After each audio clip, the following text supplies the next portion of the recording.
Freedom Institute.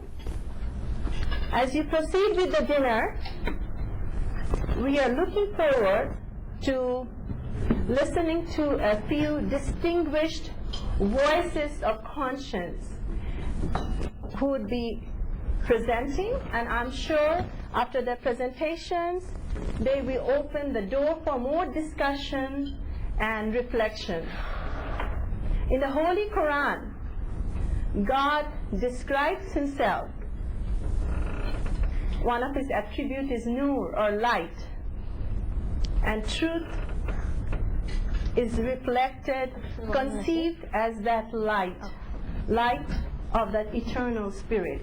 And I'm sure the voices of conscience that we have among us today will reflect that light of truth. Thank you so much. I'm a product of American public school. You don't have to laugh. And of course we learned in school that freedom was created in the United States, and as we grew up and went to college, went through high school, we kind of found out that maybe that wasn't the case, that maybe there are other lands that believe in freedom, that believe in liberty, and that I as an American don't have to feel alienated by other groups who have those same feelings.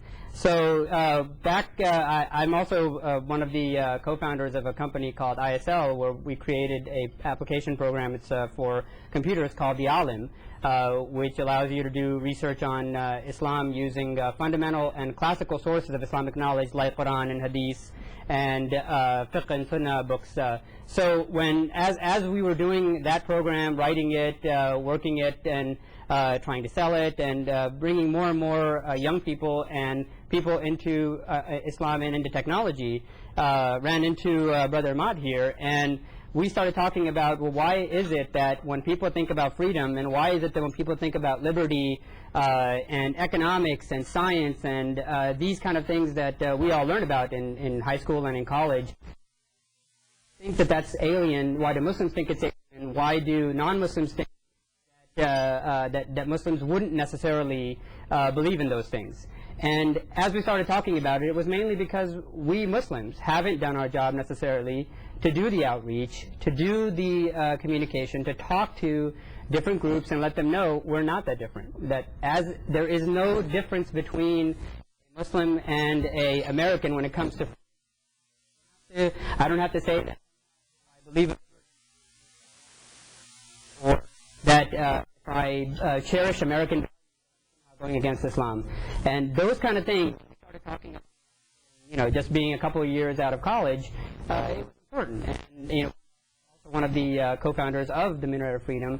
And there's a lot of ideas, a lot of concepts that we as Americans growing up tend to forget about when we think about religion in general.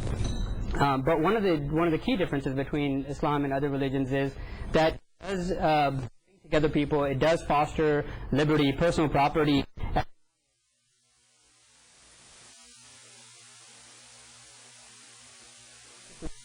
Instituted to be able to do that basic outreach, to be able to go to sources that may not already know Islam, that may not already know about how Islam feels about liberty and how Islam feels about personal property. So a think tank that independent research to take place that allows maybe the ideals of finds good, the ideals of what Muslims find good, and bridge the two gaps and bring the two groups together. So that was a general when we started talking about it now 12, 13 years ago. Talking about it, and Minaret of Freedom is going to be 11 years old this year. So it's been a while, and one of the things that we wanted to do from the beginning was to not just think about stuff or talk about stuff, but really do it. And that's when I introduced our president here. What you'll notice is that we are a bunch of doers. We're not sitting around just talking and creating position papers and hoping somebody's going to pick them up. We're going out there, we're to the street, and the word out. We really need your help. So all of that to tell you that we need your help to get a lot of work that we need to get done obviously it costs money. And what we're trying to do now is, many of you know that we've been operating on very, very low budgets, shoestring budgets, in fact, working out of our brother here's home office in many cases. And one of our big goals for this year is, because so much is happening, we have people that want to help us a lot, people that want to join us a lot, but his wife won't let him in the house. So we really, really need to get a separate office space. And what we're trying to do here is to raise almost $10,000 to pay for the first years of office space. So the actual cost is going to be about $8,400 to $8,500. So we're going to try to raise that today, and I want you to look around and talk. Well, you know, you're going to hear a lot of speakers discuss liberty, and today we're going to talk specifically about civil liberties. But think about what a organization like the Minaret of Freedom can do with so little money that we've had. Add to that just a little bit of money that could come from you guys today, and see how much more we could do. So here, you know, we don't have fat paychecks, and we don't have big money going to directors and things like that. We're all generally volunteers. So in a little while, what you'll notice is that there's going to be envelopes coming in, and that's where you can fill out your totals. So, you know, if the number of people in this room, if we got nothing more than $100, $150 for each person, on top of what you've already paid for your dinner, by the way, that would go to pay for the first entire year of the external office. Again, is there's a lot of people that want to help us, so there's much going on. People want to help, but we definitely need the office space so that we can get that done. So again, I definitely would like to appeal to you to open up your checkbooks and feel like the money that you're going to be providing is definitely not going to go to waste. There's no there's no on frivolous activities or things like that. So every dollar that you spend goes to a real activity that any one of the board members or other people that we hire are going to perform. That means that on television, when you see people talking about the Minaret of Freedom, that dollar that you gave made that happen. When you see the books that are sitting back there get published and talk about freedom and liberty and economics with the from the Islamic perspective, and showing that these perspectives are not antithetical to American society, that they're not alien to American society, your dollar makes that happen.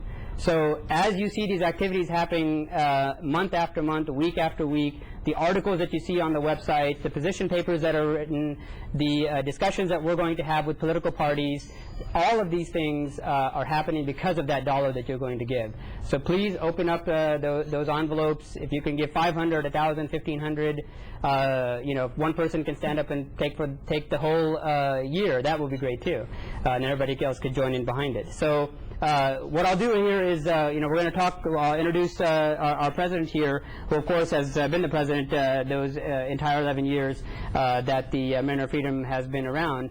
And again, one thing that he's going to talk a lot about is the action-oriented nature of our group. We definitely, obviously, we're a think tank, so we do a lot of original research, thought leadership, but to really be out there in the community, what this institute is about and what we can and cannot do, you know, that's where Brother Ahmad here leads us. So you want to talk a little bit about some of the specifics that we've gone and done over the past year, and then he'll introduce the speaker right after that.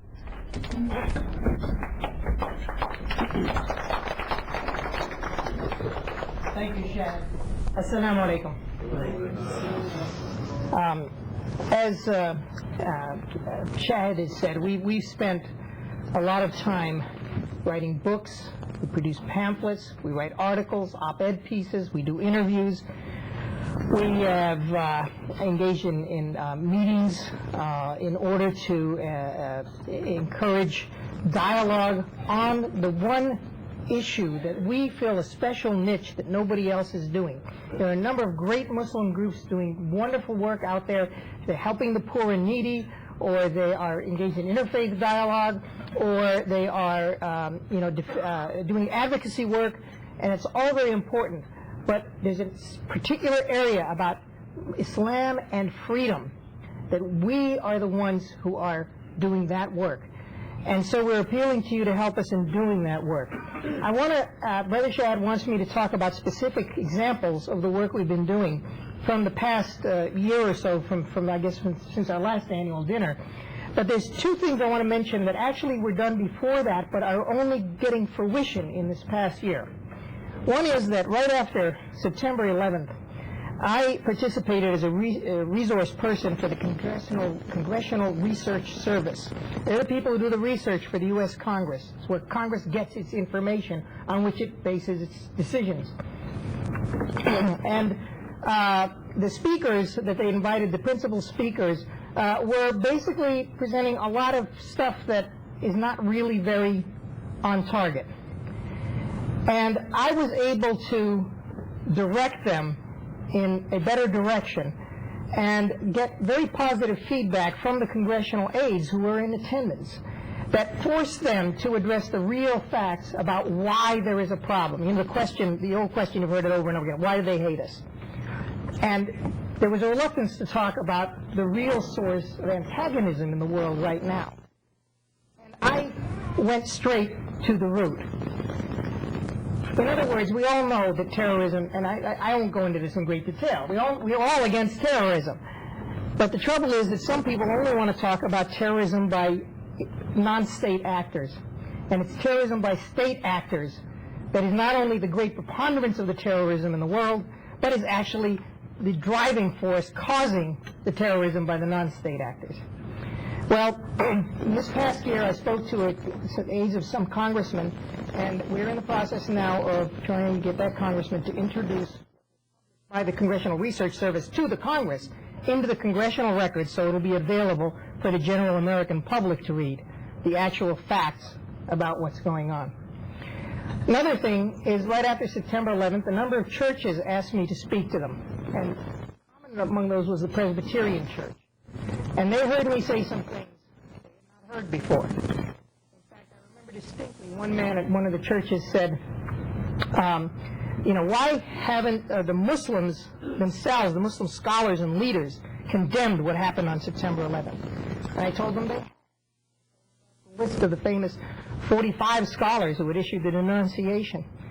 And the man said, well, why didn't I read about it in the Wall Street Journal or the New York Times? And I said, that's what I want to know.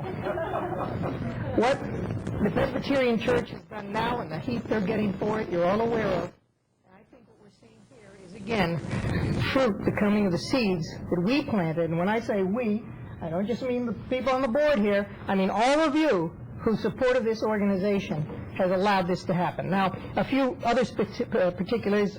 We have given interviews to the Voice of America, to Radio Free Europe, and various newspapers from around the world, including China and South America, so that we're getting the message out that not only are there Muslims who believe in freedom, but that more important than the so-called clash of civilizations, within civilizations. And it's not just a clash within the Muslim world, where there are some Muslims who are for freedom and some who are against it. It is a clash within the West and within America. And you see I'm hedging to tonight's, easing over towards tonight's topic. In America, there is a fight between those who believe in freedom and those who are against it. And we are there, bringing that fight to the forefront. In a number of academic papers. We gave a presentation on Islam, commerce, and business ethics at Loyola University that's going to be published in a collection of papers on that. I participated in a talk on Libertarian International, where a number of people who, are the opinion makers for the opinion makers participated, and it was very controversial, and I can tell you, people who didn't want to respond to the points I made there have since, emails and letters. We now have to get ourselves organized, and we have to draw on all of our and to rebut the things that they are saying. And we're going to be able to do that, inshallah, with your help. We have been working on a major project. I told at the last annual dinner, I said we want to go to the next stage. We want to become a major organization. And we have put together, with the help of some very fine people who are here in the audience working with us on it from the International Property Rights Working Group, a proposal to do civics education for Iraqi civics teachers. Now, you may not know this. We learned it through our beloved brother Omar Talib, who was a member of our board until he went to Iraq to work on the education problem there. When the invasion of Iraq had taken place, and the Occupation Authority, the CPA, wanted to revise the education program in Iraq, they went through Saddam's books, they didn't like, and then had the books reprinted with the deleted material removed. Now, this worked all right for math and physics books, but for civics education, it left nothing. So there was now no civics education in the secondary school level in Iraq whatsoever. Now, attempts by some of the administration, CPA attempts to write a program from scratch didn't succeed. John Agresto, who worked on that, came back to the United States and admitted, he said, I'm a neoconservative who's been mugged by reality.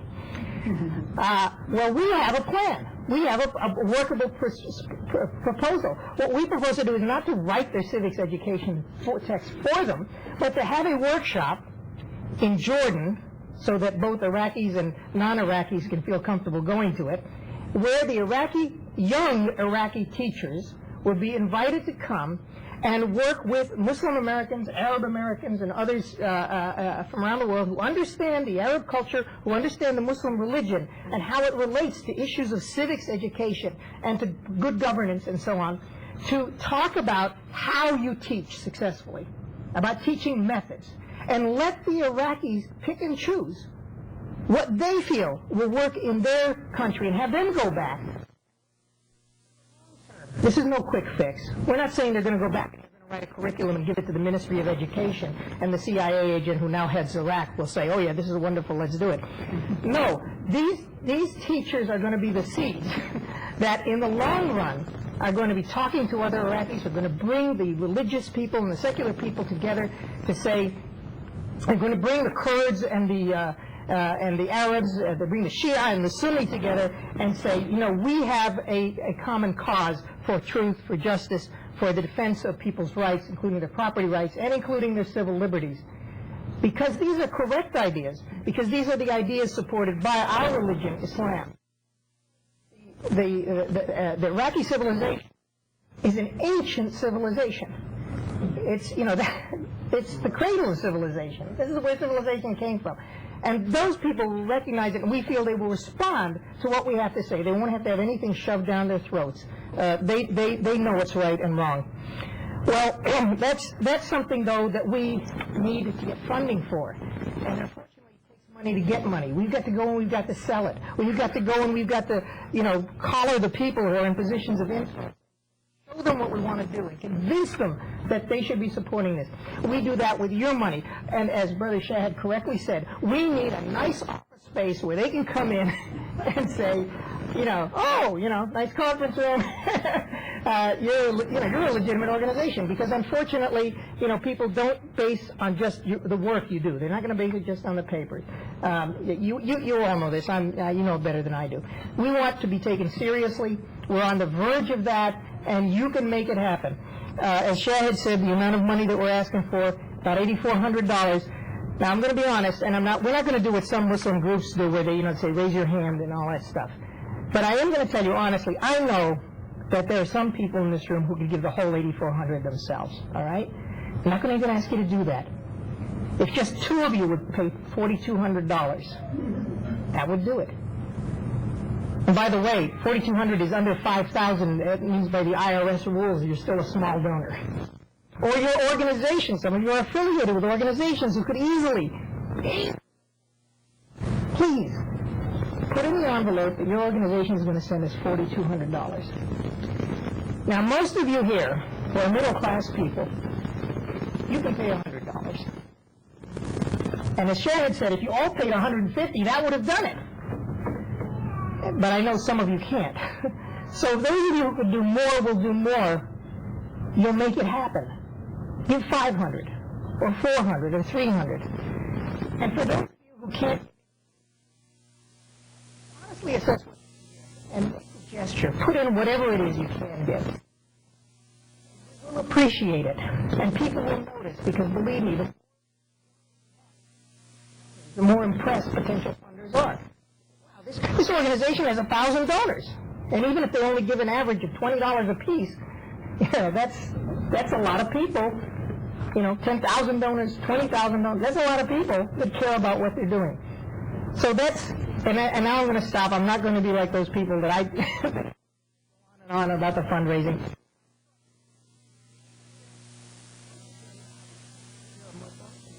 Know what your religious duty is, or because you love freedom. In which case, I hope that you love what we're doing and you want to support it. Well, we love freedom, and we especially love and appreciate the civil liberties that are part of the structure of this great country. What made America strong is not its natural resources. There are a lot of countries that have more natural resources than the United States. What made this country strong?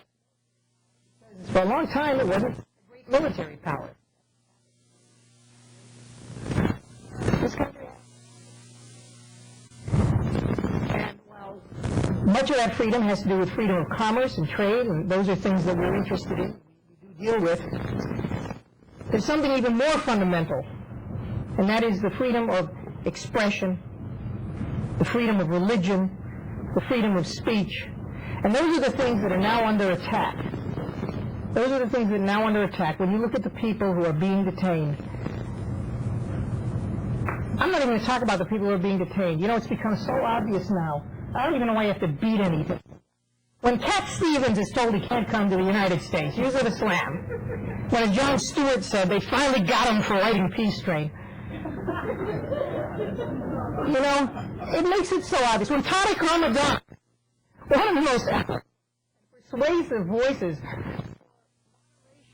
within the authentic Islamic tradition, when he makes his arguments, they are so, authentically Muslim, you cannot, you make a fool out of yourself to try to defeat them. When he is told he can't come here to work at the University of Notre Dame, not a hotbed of terrorism, there is something radically wrong.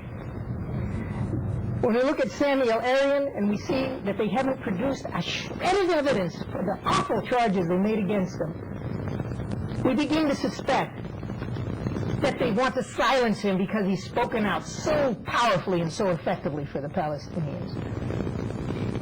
And I could go on and on, but I'm not going to, because you're all eager, I hope, to hear from our main speaker.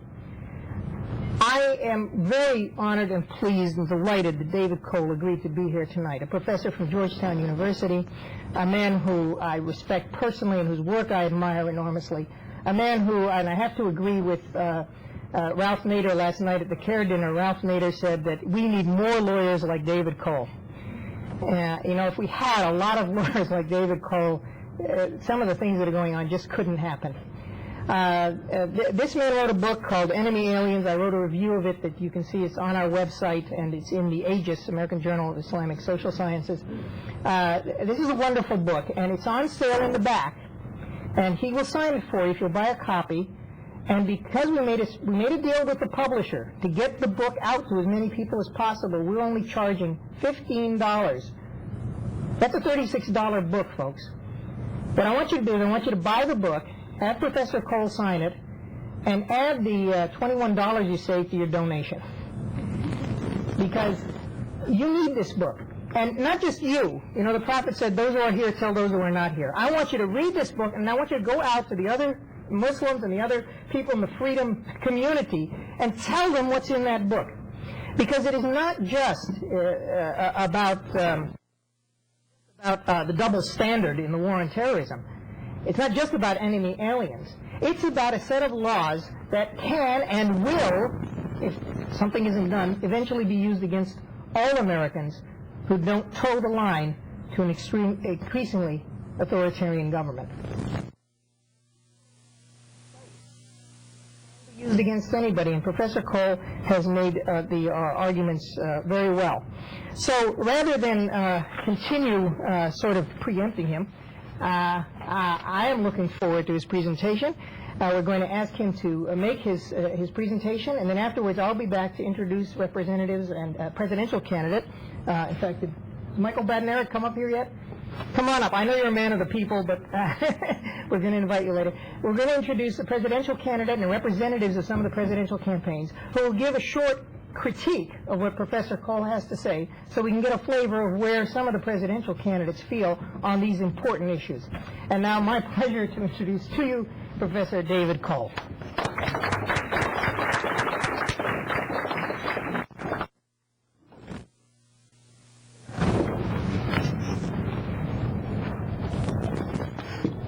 Thank you. I'm delighted to be here this evening to talk about the state of civil liberties in the wake of September 11th. I learned early on in doing this that it is important in talking about civil liberties in the wake of September 11th to be succinct, to be brief, and so I'll try to be. I learned that from a story that appeared in the New York Times in December of 2001, just 3 months after the horrific attacks of September 11th. And it was a story about a college in Sacramento that had invited a editor of a local newspaper to come and give a midterm commencement address. And she chose as a topic for her address civil liberties in the wake of 9/11. And it made the New York Times because she was booed and hissed off the stage. Now, the New York Times, being at that time anyway, the paradigm of objective journalism, this was before the war in Iraq, she went out and interviewed the students. And they quoted a student who explained that the reason that she was booed and hissed off the stage had nothing to do with the content of her speech. It was simply that she went on for too long. So then the New York Times, being at that time the paradigm of investigative journalism, went out and got the videotape. And they timed it, and they found that she spoke for 8 minutes, and that the boos and hisses started at 4. Now, you look like a better behaved audience, so I hope you'll indulge me, but I will try to be succinct. I want to talk about one of the most common things that we hear when people talk about September 11th, and that is that everything changed. And I think the people in this room know that, in fact, a more accurate statement would be that everything changed for some more than it did for others. That there is an argument, there is a very legitimate argument, that in the wake of September 11th, seeing the depths to which humankind will go to inflict pain and suffering on innocent human beings, and realizing the vulnerabilities that we face, there are good arguments for rethinking the balance between liberty and freedom. Liberty and security. That if, in fact, we can be made more secure by some marginal sacrifice of liberty, it may well be worth it. It may well be worth it. And that is a legitimate discussion to have. But for the most part, my contention is that we haven't had that discussion. Because what our government has said to us is, you don't have to make the difficult decision of which of your liberties, you, the mainstream American, don't have to make this decision. Which of your liberties are you going to sacrifice in the name of a promise of greater security? Because we've got a better deal for you. We will target their liberties, meaning your liberties, for the security of mainstream Americans. And by they mean, of course, principally foreign nationals and Arabs and Muslims. And that's an easy way for a politician to strike the balance between liberty and security, because, of course, foreign nationals can't vote. And because in this war context, Arabs and Muslims are the them in an us versus them dichotomy which has taken hold in the country.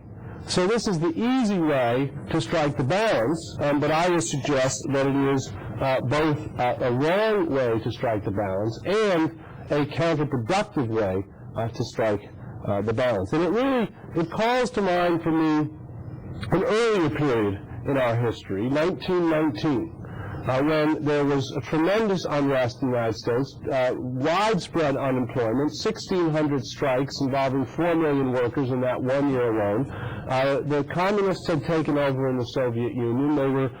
They had taken over several other Eastern Bloc countries, were threatening in several Western Bloc countries. All of it came to a head in the summer of 1919 with a series of terrorist bombings. First, mail bombs addressed to people like Supreme Court justices, senators, the Attorney General. That was followed 1 month later by, on a single day, in 8 different cities, within the same hour, bombs went off in U.S. cities.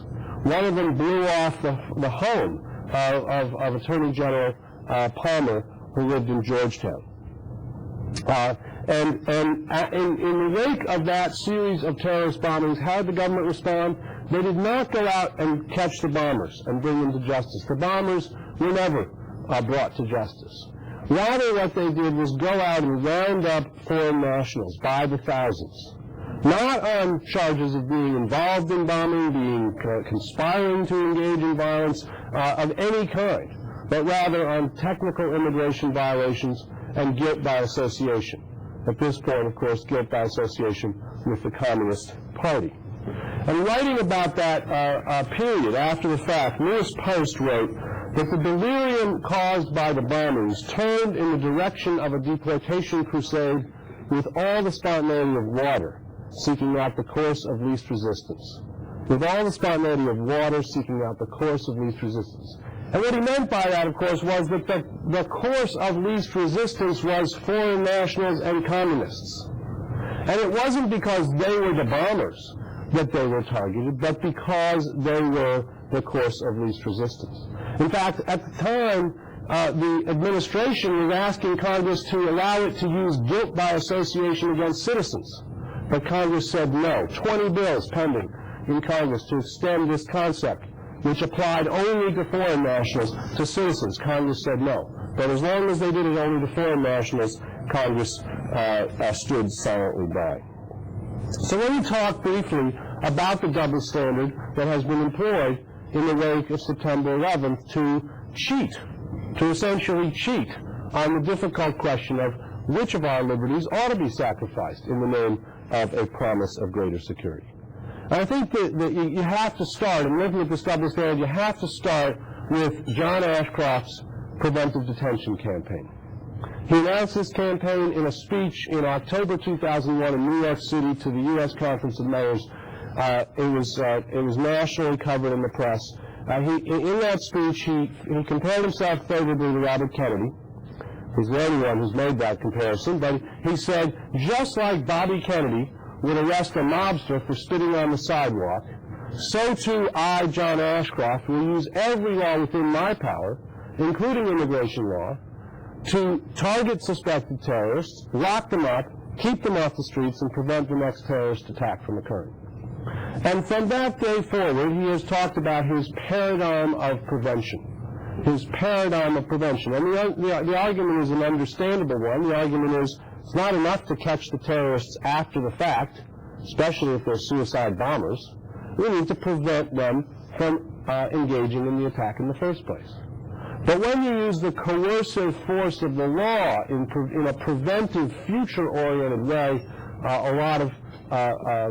you put tremendous pressure on the basic principles of the rule of law. So consider this preventive detention strategy. In the first several weeks after September 11th, John Ashcroft, every time he could get on television, told us how many people they had locked up, how many suspected terrorists. Almost like McDonald's tells you how many hamburgers they'd sold. You know, we've locked up 200 suspected terrorists. We've locked up 800 suspected terrorists. I'm here to tell you we've locked up 1,100 suspected terrorists. Until people started asking the following questions. How come none of these people, if they're suspected terrorists, have been charged with a crime of terrorism? And who are these people? What are their names? Where are they held? Why were they arrested? And the government had no good answers to those questions. No good answers. So on November 5th, 2001, when the number was 1,182, the government announced that it was now too difficult to keep count of all the people they were arresting, and so they weren't going to give us a cumulative total any further. But they have, since that time, so you take about 1,200 from the first 7 weeks of this campaign, since that time the government has acknowledged that they have locked up over 4,000, approximately 4,000 foreign nationals in other anti-terrorism preventive detention campaigns. Over 4,000. So in total, over 5,000 foreign nationals have been locked up in preventive detention anti-terrorism initiatives since September 11th. Now, of those 5,000, How many have been convicted of a crime of terrorism? 0. 0. It used to be 1. He used to be 1 for 5,000 until last month when a court in Detroit threw out the only terrorist conviction that John Ashcroft had obtained against the 5,000, more than 5,000 foreign nationals who've been subjected to preventive detention in the name of finding terrorists. So his record is now 0 for 5,000. Yet most of these people, a lot of these people, were arrested initially on no charges at all. Picked up off the streets of America, locked up, and you ask why, and the answer is we're not going to tell you because there are no charges. They were locked up in secret, so their wife, seeing that her husband didn't come home that night, could call the FBI, the INS, the local police, and ask, do you have any record of my husband? And the answer would be no, even if he was sitting in jail right behind the man on the phone. Because the policy was, and is to this day, that these arrests are secret. Hundreds of these people were eventually charged with immigration violations and tried entirely in secret. So again, a woman could be seeing her husband, the father of her children, deported from this country, no opportunity even to attend the hearing that would decide his fate. How were these people picked up? Well, they called them suspected terrorists back when John Ashcroft was making the public announcements. But now we know from the Office of Inspector General that people were picked up on such things as an anonymous tip that there are too many Middle Eastern men working at a convenience store down the street. So the FBI goes out to the convenience store, picks up the Middle Eastern men, and if they can't rule out by looking at them, reading their name, they can't rule out that they're not a terrorist, they're treated as a suspected terrorist, locked up, they search around for some charge to hold them on, and then they investigate him to try to determine whether, in fact, he has any connection to terrorism. At the end of the day, virtually all of these people not only were not charged or convicted with a terrorist crime, but were affirmatively cleared by the FBI of any connection to terrorism. Yet they were held without bond, denied access to lawyers, and when many of them agreed to leave the country, said, okay, I my immigration status, I'll leave the country. The government said, no, we're not going to let you leave the country until we have concluded our investigation of you. And so people sat in detention after a judge had ruled that they could leave the country. People sat in detention for 2, 3, 4, 5 months simply because the FBI had not yet gotten around to convincing itself that they were innocent. And then once they were determined to be innocent of any connection to terrorism, then they were allowed to leave the country. Now, the government could not have gotten away with this with U.S. citizens. If John Ashcroft had locked up 5,000 U.S. citizens and at the end of the day had not a single terrorist conviction to show for it, he'd be out of a job. People would be marching in the streets. But because these were foreign nationals, people stood silently by. Most people stood silently by. And of course, most of the way that John Ashcroft was able to detain these people was by exploiting the immigration law, using immigration law for purposes it was never designed to serve. But of course, he couldn't do that against citizens because the immigration law applies only to foreign nationals. These are the domestic detainees. They're the lucky ones. They're the lucky ones compared to the detainees in the war on terrorism outside the United States. On Guantanamo, over 600 people detained there, are locked up without charges, without access to lawyers, without access to the outside world. Why? Because the president has called them an enemy combatant, or as President Bush puts it, a bad guy. And the president's argument is that we can lock up any person anywhere in the world who the president calls a bad guy forever, without any trial, without any access to courts, because these people are foreign nationals, and therefore they have no rights. Even after the Supreme Court rebuffed the president this summer, the administration continues to take the position that the people on Guantanamo, because they're foreign nationals, have no rights whatsoever. Some of those people on Guantanamo will get a trial. It'll be a military trial before a military tribunal, under rules that permit a person to be tried and executed on the basis of evidence that neither he nor his chosen lawyer have any opportunity to see or confront. You can be executed on the basis of secret evidence. Now, who does this apply to? Under the terms of President Bush's military tribunal order issued in November of 2001, it applies only to foreign nationals accused of terrorism, not to U.S. citizens accused of terrorism. Why is that? There's no legal bar against applying military tribunals to U.S. citizens. In fact, we did that in World War II, and the Supreme Court upheld it. The reason is not legal, the reason is political.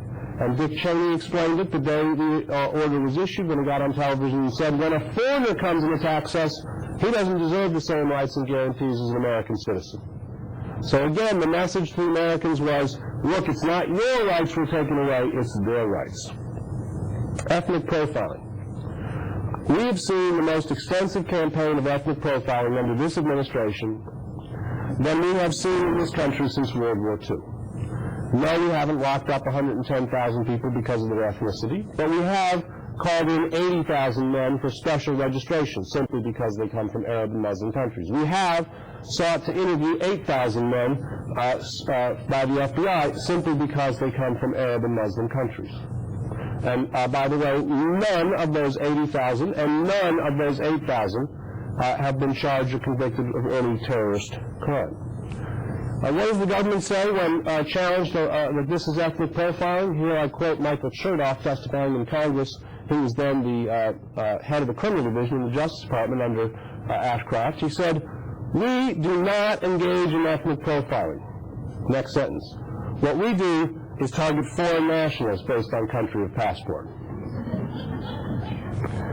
The Patriot Act. The worst provisions of the Patriot Act are not the ones that get all the press. The ones that get all the press are the ones that actually might apply to an American, like the libraries provision, right? That means that any American's records could be seized without a showing that they are a foreign agent, without a showing that they've engaged in any criminal activity. That applies to everybody. Everybody goes to the library, or at least thinks they should go to the library, and so everybody is concerned about that, right? But the worst provisions are not those provisions. The worst provisions are those that target foreign nationals.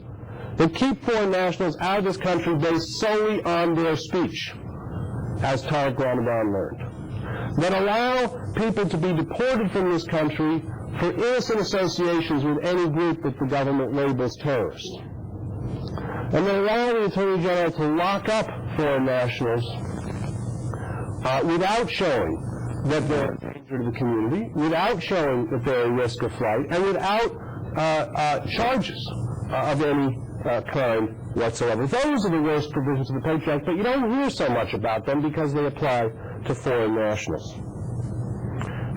Maher Arar, client of mine at the Center for Constitutional Rights, a Syrian-Canadian dual national, coming back, been living in Canada for 20 years, coming back to Canada from a trip abroad, decides to takes a flight that has him change planes in JFK. All he's doing is changing planes in JFK, but what do? INS takes him, puts him into a deportation hearing, orders him deported, denies him a lawyer, orders him deported based on secret evidence that he has no opportunity to confront or rebut, and then he says, well, fine, deport me to Canada. That's where I'm going anyway. I've got a connecting ticket here. They say, no, thank you. Instead of putting him on his connecting flight to Canada, they charter a federal jet and send him to Syria, where he is tortured and locked up for 10 months without charges, most of the time in a cell the size of a coffin. Now that we could not do to U.S. citizens. We exploited the immigration law to treat Mr. Arar and render him for torture. Finally, on this double standard, consider Abu Ghraib. Consider Abu Ghraib, and consider this analysis from the Bush administration Justice Department on what you can and can't do in interrogating people. Now, this is from an August 2002 memo, which was secret, which was released this summer, which was adopted by the military's working committee on interrogation 6 months later in March of 2003, and was only repudiated after it became public. But before it became public, no repudiation whatsoever. The memo argued that the criminal ban on torture requires specific intent. So if the interrogator knows that his actions will inflict severe harm on the person who's interrogating, but doesn't specifically intend them to do so, he's off the hook. that threats of death are permissible as long as they're not threats of imminent death. That it's permissible to administer drugs designed to disrupt a suspect's personality as long as they do not, quote, penetrate to the core of an individual's ability to perceive the world around him. That it's permissible to inflict mental harm as long as the mental harm is not prolonged, and that it's permissible to inflict physical pain as long as it's less than the pain that accompanies serious physical injury, such as organ failure. Now, this kind of argument and the kind of treatment that we saw depicted in the pictures from Abu Ghraib is not the kind of treatment that you would afford to any person who you identified with and treated as an equal.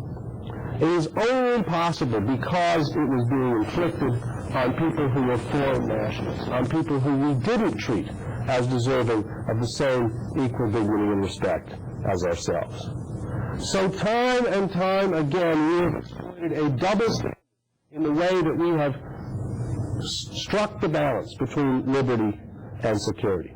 Now I want to close by suggesting that this is wrong and that it's counterproductive. Now many people will say, and I think many Americans think, well, you know, foreign nationals don't have the same rights as citizens. They don't deserve the same rights as citizens. Dick Cheney was right. When a foreigner comes and attacks us, he doesn't deserve the same rights and guarantees as an American citizen.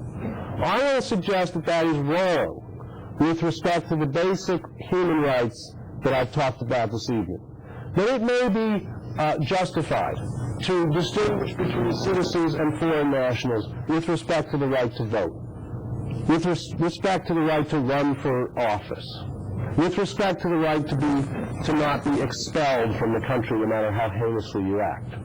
Those are legitimate distinctions between citizens and foreign nationals found in our Constitution and reflected in most other liberal democracies. But if you look at our Constitution, those are the only rights that are limited to citizens.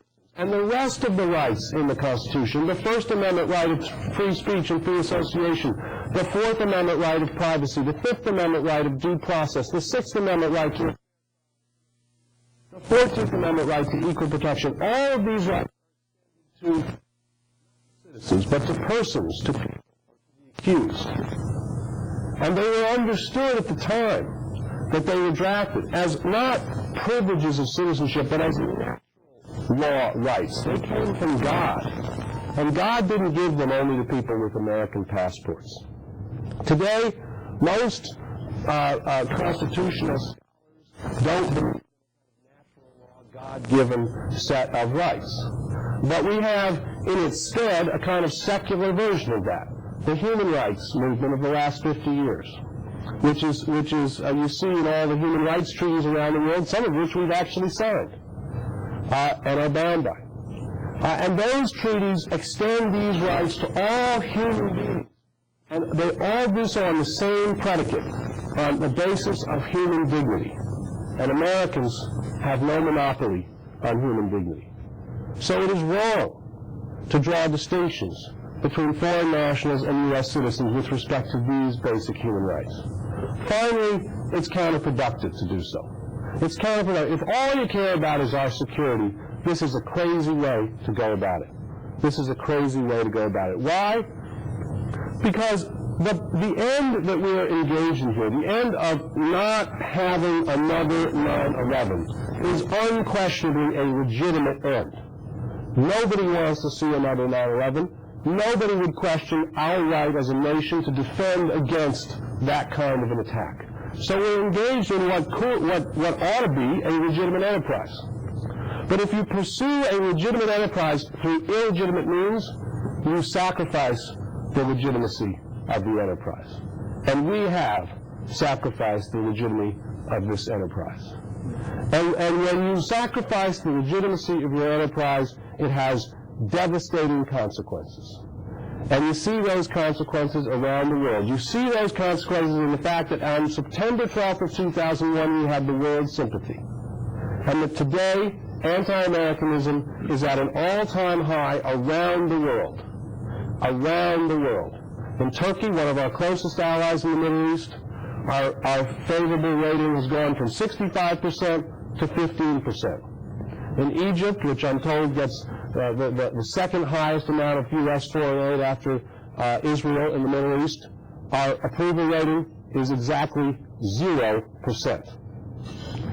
That anti-Americanism, if you look at what are the roots of that huge rise in the anti-Americanism, at a time where you'd think people would be sympathetic to a nation under attack, we will find it, as I lay out in my book, and by looking at foreign press accounts and foreign government statements, you will find it in criticism of the way we are going about the war on terrorism, and in particular, the double standards we've employed, imposing on their people, on them, burdens and obligations that we would not be willing to bear ourselves. And that kind of anti-Americanism makes it much less likely that we're going to get the cooperation we need to find the terrorists before they attack us, and makes it much more likely that Al-Qaeda and other groups will find willing recruits to their cause against us.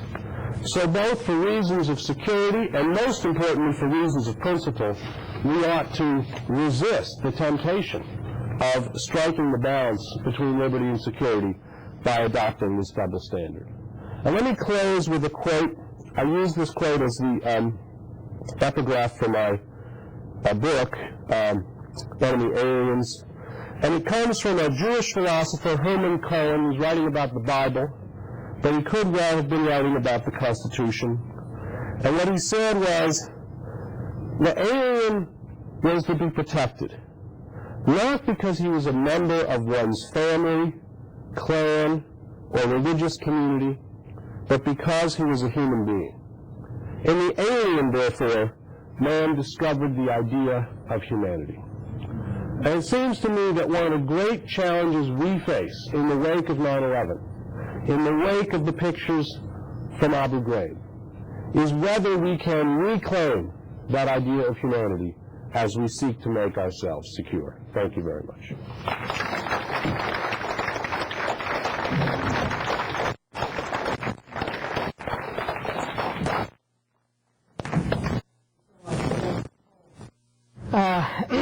We're going to now, in a moment, turn to the critiques from our other guests on the dais here, and then we're going to have a period of question and answer where we're going to get the opportunity to hear from you and your opportunity to question Mr. Cole and the other panelists in more detail on anything that you want to know. Before I introduce the first of our commentators, I want to mention that there's another person who is being persecuted under these laws right now, whom I had the opportunity to visit a couple of weeks ago, Abdul Halim Ashkar. And he's in a special category, which is that of the material witness.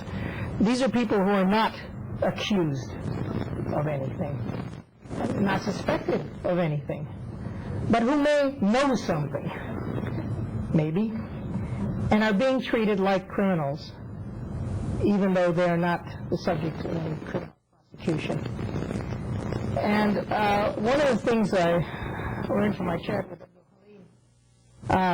was that apparently he didn't know this until, the current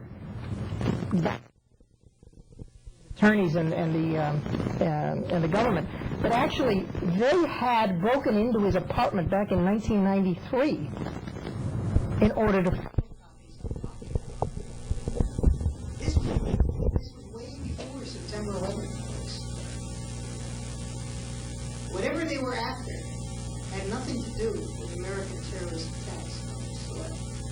And whatever they found was of no use to them, since no criminal charges against him were done. They were obviously looking for something against someone else. So, if a material witness can be locked up, and subject to the same kinds of persecution that you realize things are really bad. I did want to say one other thing. I didn't say before, and I said in my introduction to Professor Cole, like as what Chad had said about our organization, he doesn't just write, he does. He's got clients. He's out there on the line. I just want to say we appreciate that very much. Our whole community appreciates that. Now, we are a nonpartisan organization. We're a 501c3 organization, so we do not take sides in the political races and political questions. So we invited all of the presidential candidates to come and to address Professor Cole's comments. If they were unable to attend, we asked them to send a surrogate. Mr. Bush declined to come, and when we called his people up and asked, we understand he's very busy, please send a surrogate. We received a very polite letter saying no, they didn't want to send a surrogate either. Mr. Kerry's campaign didn't respond at all. However, we did get a regret from Mr. Petruka's campaign, the Constitutional Party. The three political parties and three candidates who were on the ballots in enough states to theoretically win the election did respond. The first of these candidates was not able to attend tonight, but the independent candidate for President, Ralph Nader, was kind enough to send us Mr. Kevin Zeese, and we'll be happy to hear from Mr. Kevin Zeese for 6 minutes on his comments on this issue. Mr. Zeese. Very much. Thank you, Mike, and thank you to the Minaret of Freedom Institute for inviting Mr. Nader. He's sorry he can't be here. He's in Massachusetts, starting a Northeast tour. And the topic that we're talking about, the Muslim struggle for civil liberties in America, is one that he holds dear. If you visit our website, you can see he's taking pretty strong positions on these issues, particularly on the bigotry that's being shown now against Muslim and Arab Americans. It's not just the Patriot Act, immigration laws, and racial profiling. It's a whole series of harassment that's going on that needs to be stood up to. And the standing up to is the key. What has always advanced our country toward a more just society is under attack, standing up. And these days, that's the Muslim and Arab community. And you're standing up will better all of us, and we need more like David Cole to stand up with you. In fact, Ralph, ABA, National Bar, and a whole series of urging more lawyers to stand up, because we see a need for an army of lawyers to respond to the attack that's going on now. But there's always been the attack on individual rights that has led to our country getting greater and greater in that direction. In fact, you could say the start of came about by that kind of an attack. In Massachusetts, there was a case involving the writs of assistance, which were general search warrants against colonists by King George, and there was a trial held, and in the end, the writs were being legal. John Adams, who was a court reporter at the time, wrote then and there the child. So it was out of the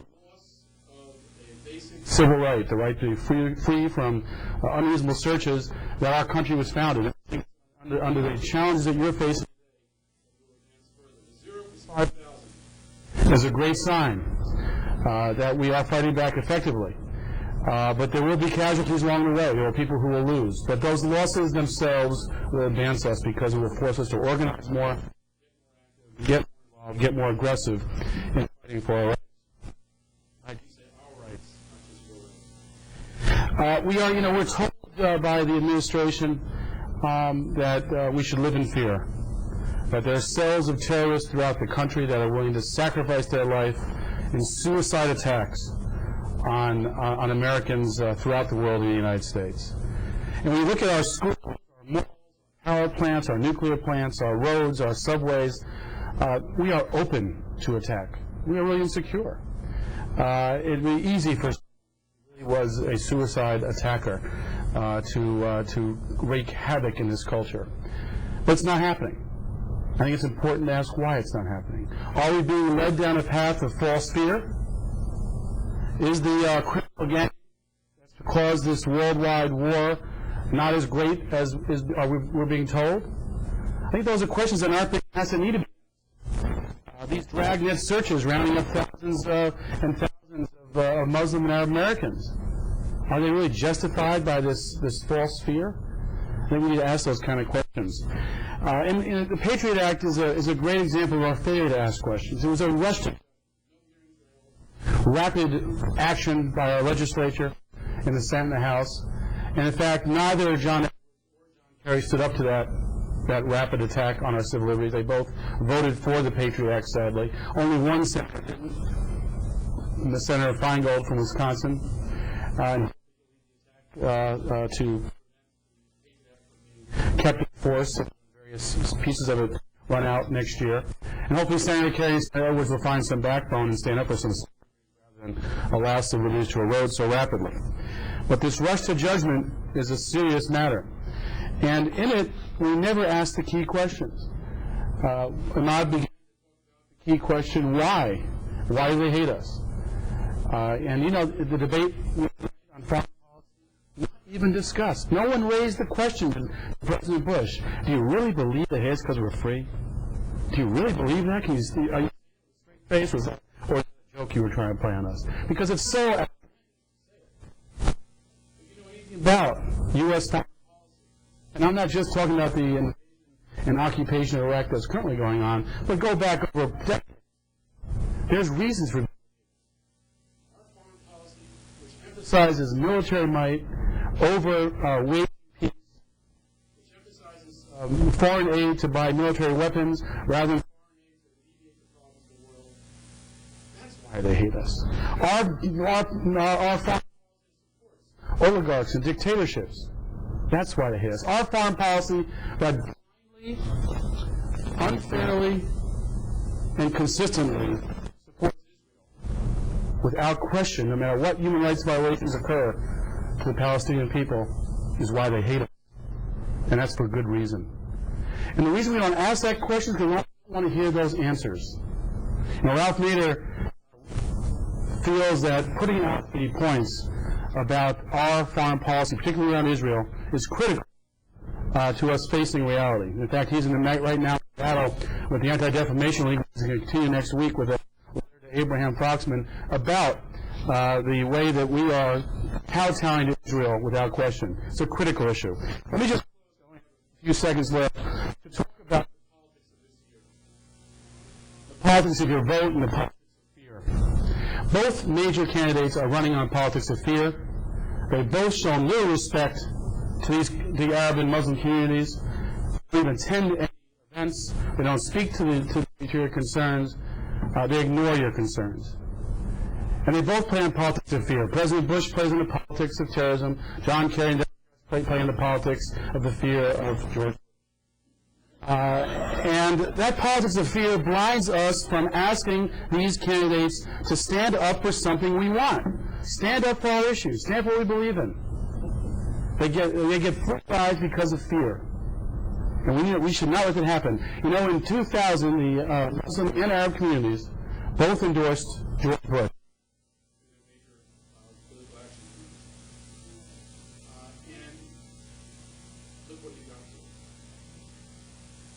Now this year, you're being pushed to push for anybody but Bush. When you have three candidates running for office from two minor parties and as an independent who are urging you to stand for your rights. I know there's a great desire to be with a winner, but being with a winner who does not stand for your rights is not going to get you anywhere. Eugene Debs once said, this is my final point, Eugene Debs said, who was a third-party candidate in 1920, he ran from prison because he spoke out against the war when it was illegal to speak out against the war. He said, I would rather vote for something I believe in and lose than to vote for something I don't believe in and win. And that's the choice you're facing.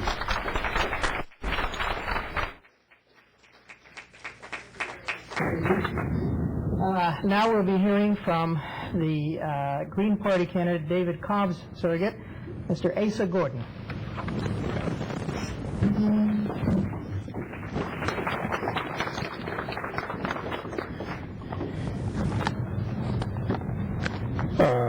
So as not to come time in the House community, I would like to acknowledge the fact that the Green Party has received the Malcolm X Award from the American Muslim Alliance.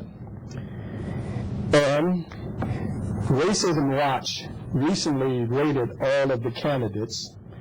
David Cobb received 60 out of 60 possible points. Ralph Nader got 57. The Libertarian beat Kerry, Bush, and the Constitution Party candidate combined. Bush got 1 point above the lowest ratings. I'm going to talk a little bit about the foundation, the structural basis of our double standard. And I'd like to start with a quote from Frederick Douglass. I'm director of the Douglass Institute of Government. The practical construction of American life is a convention against us. Human law may know no distinction among men in respect of rights, but human practice may. Examples are painfully abundant. That's from an article in Colorblind Supreme Court by Asa Gordon in The World and I, February edition. I'm going to read from some sources that you should take to your heart to understand the double standard context we're in. Before you is someone who grew up under the process of double standards. I'm not dead. I'm not that old. I grew up in a segregated South. In my lifetime, I could not go to the University of Georgia. I went to Georgia on what we called at that time, to be blunt, a nigga get out of Georgia scholarship. That scholarship was a scholarship for any black because the southern states could not offer you the same degrees that you were seeking at those state colleges. They had to pay your out-of-state aid to go to any college outside of that state. I went to Hampton Institute on one of those scholarships. And when I graduated, I worked for 25 years as an astrodynamicist at Goddard Space Flight Center. One of the sources I want to read to you that gets at the heart of the structural differences that we have in our system. Social Darwinism in American thought. Just read chapter 9. Imperialists calling upon Darwinism in defense of the subjugation of the weaker races could point to the origin of the species, which had referred in its subtitle to the preservation of the favored races in the struggle for life. Darwin had been talking about pigeons, but the imperialists saw no reason why his theories should be not applied to men. Washington Post. Bush admits no mistakes. Mr. Bush drove home. This is April 14, 2004. Mr. Bush drove home the single-mindedness that has become the hallmark of his presidency. His great strength in the eyes of his admirers and a dangerous, never-change cold stubbornness in the eyes of his detractors. Reaching for the kind of language about America's moral mission in the world that seemed drawn from the era of Teddy Roosevelt, whose speeches he keeps on the coffee table of his ranch in Texas. He described an America chosen by God to spread freedom. He never used the word crusade, which touched off a firestorm of criticism in the Muslim world when he uttered soon after September 11, 2001. But he described one. From the Israeli newspaper, June 2003, quoting Bush, God told me to strike Al-Qaeda, and I struck them. And then he instructed me to strike at Saddam, which I did. A man who has been told by God to act is not going to listen to any intelligence that comes from mere man. You understand that? Now, it does not report, I know what some of you are thinking, no, it did not say that there was a burning bush at the time that he received this message. But I want to put this in historical context. This is from the New York Morning News, December the 27th, 1845. Quote, our claim to Oregon is by the right of our manifest destiny to overspread and to possess the whole of the continent, which Providence has given us for the development of the great experiment of liberty and federated self-government entrusted to us. Does that sound chilling familiar? We have an administration that has invoked the synthesis of manifest destiny with neo-social, racial, national barbarism as its foreign policy. Beware the leader who invokes the passion of patriotism. For patriotism is indeed a two-edged sword. It both emburdens the blood just as it narrows the mind. And when the drums of war reaches a fever pitch and the blood boils and the mind is closed, there should be no need in the leaders in seizing the right of the citizenry. Rather, the citizenry, infused with fear and blinded with patriotism, will offer up all of its rights unto the leader, and gladly so. How do I know? Because I am Caesar. This is how they have invoked this fear.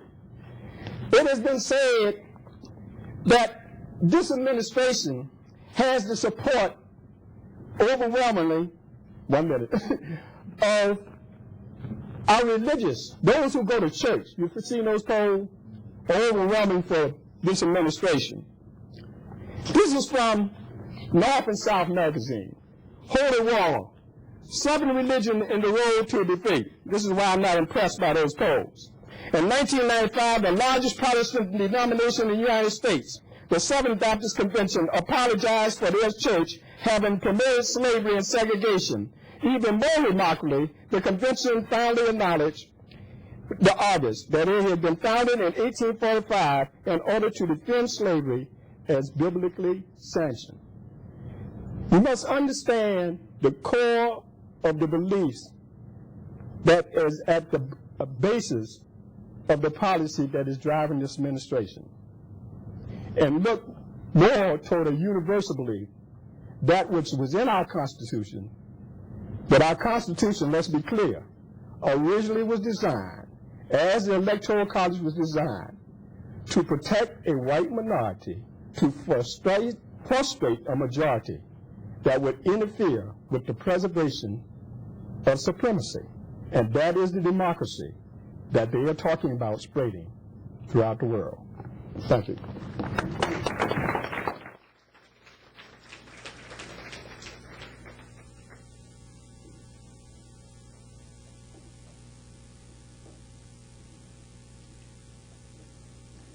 Thank you, Mr. Gordon.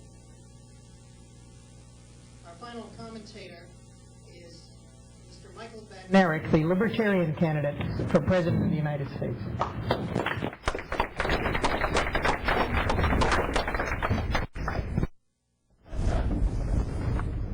Good evening.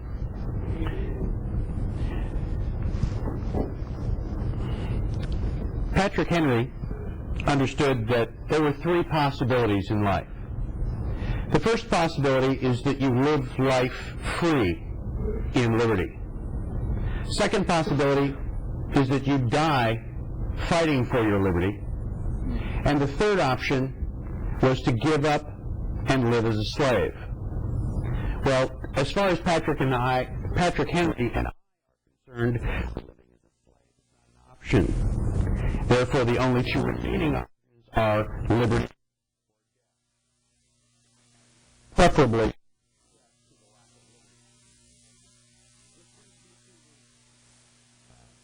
that there is no balance between liberty and security.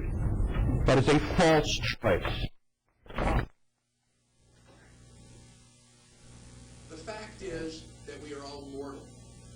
Sooner or later, each of us will die. If we are forced to choose between liberty or security, which is what a balance suggests, we could, on one hand, hold liberty in highest esteem. recognize that we will live our lives with some lack of security, some dangers in our life, and we will die, but we will have lived our life with liberty. alternative is to focus primarily on security. And we could, maximize our security by living our entire life in a cell. And we may be secure for our entire life, without freedom, without liberty, and we will die having lived our lives as a slave. From my position, I will not sacrifice liberty at all for anything. And the Bill of Rights is not negotiable. Now, one of the problems that we are facing is a double standard. And we were speaking about Abu Ghraib. And the reason for the double standard, the reason that it is possible to exist, is because of a dehumanizing effect. We use labels to categorize one group of humans as substandard, subhuman, unlike us. And because we label them basically as animals, we seem to justify the fact that they have no rights. This is sad and unfortunate, and basically the comment earlier was that foreign nationals have no rights, and the only way that could be true is if they were not considered human. And that's precisely what we have done throughout the course of history. We pit one group against another. We choose, generally, a minority. We say, well, this particular subset of our population is subhuman. They don't deserve rights, which basically denies the concept of being human.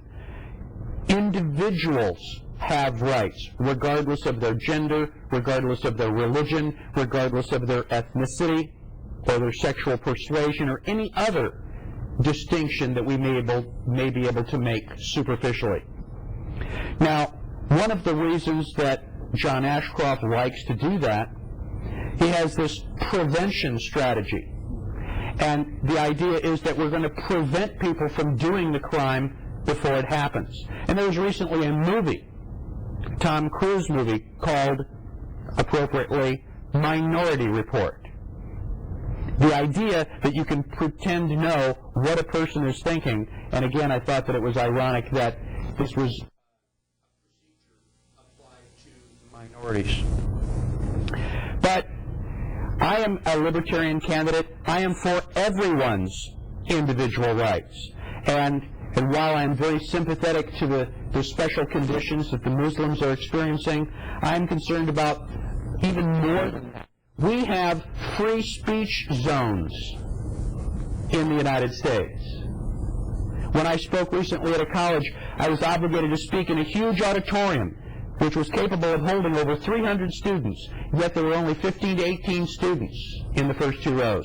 And I was told that as a political candidate, I was required to speak in the auditorium because it was a free speech zone. The implication, of course, is that the rest of the university was not a free speech zone. And when I watched the Democratic National Convention on television, they had a free speech zone, which consisted of a chain-link fence and razor wire. This is the United States. Anywhere I happen to be standing is a free speech zone. Anywhere you happen to be standing is a free speech zone, whether I happen to like what you're saying or not. I want to address finally the wasted vote syndrome. The only wasted vote is when you vote for a candidate that you do not respect. The only wasted vote is when you vote for a candidate who's going to raise your taxes, continue the war, restore the draft, and pass additional laws like the Patriot Act. We are supposed to be the land of the free and the home of the brave. You cannot have one without the other.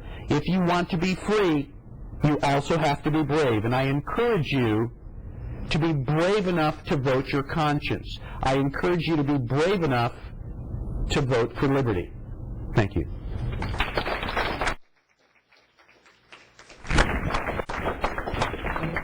Thank you, Mr.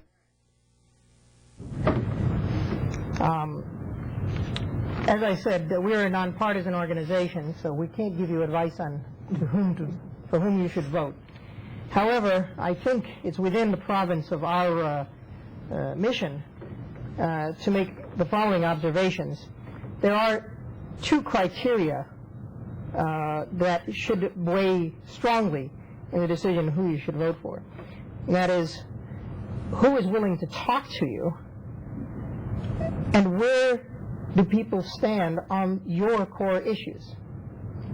So I would like to once again thank those campaigns, those candidates who are willing to directly or through their surrogates talk to us about where they stood on one very important core issue for us. Thank you.